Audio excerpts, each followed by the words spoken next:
Today what we're going to be doing is going through my china cabinet.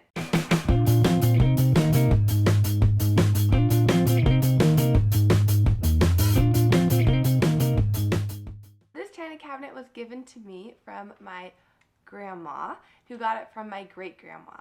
My mom even has memories of going to my great-grandma's house during holidays. They lived in a farmhouse, and they'd all gather around the table, and she would see this in the corner of their dining room. Besides being a family heirloom, things that I love about this china cabinet is the detail.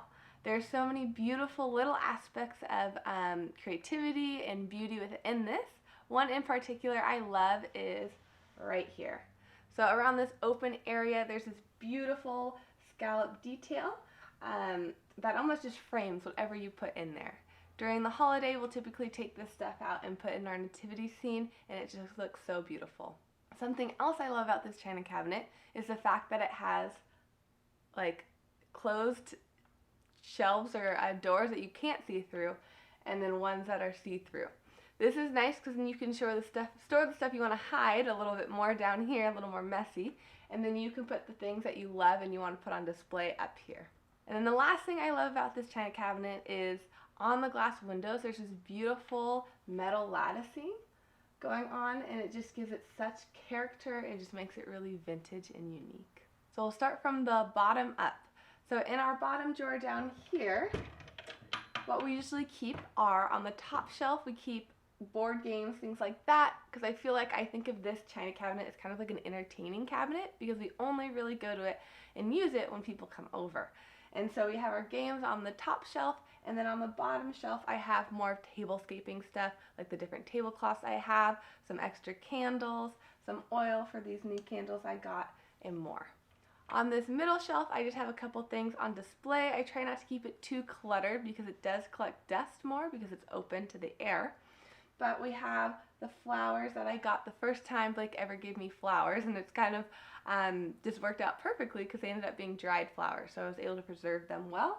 We have a typewriter, a Braille typewriter from Blake's high school days, and then a really cute little bee lamp from my childhood bedroom. On the top shelf here is where I keep more of my tableware stuff, so things that I'll use for tablescaping when we have guests over. So for example, I have our beautiful white plates that we got from Blake's grandma. We have some really nice glassware that I got from our wedding. We have some candlesticks and then some oil candle lantern kind of things that I got from Anthropologie for sale this season.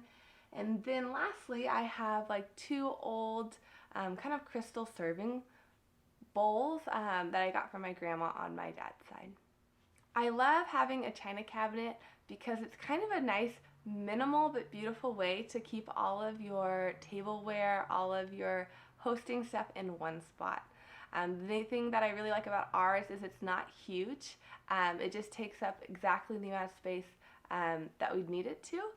As I feel like nowadays china cabinets are a little less necessary, a little less in style, but I feel like they have such this vintage, just sentimental feeling to them that it's so special to have one ourselves, but it's nice to have one that kind of fits our needs.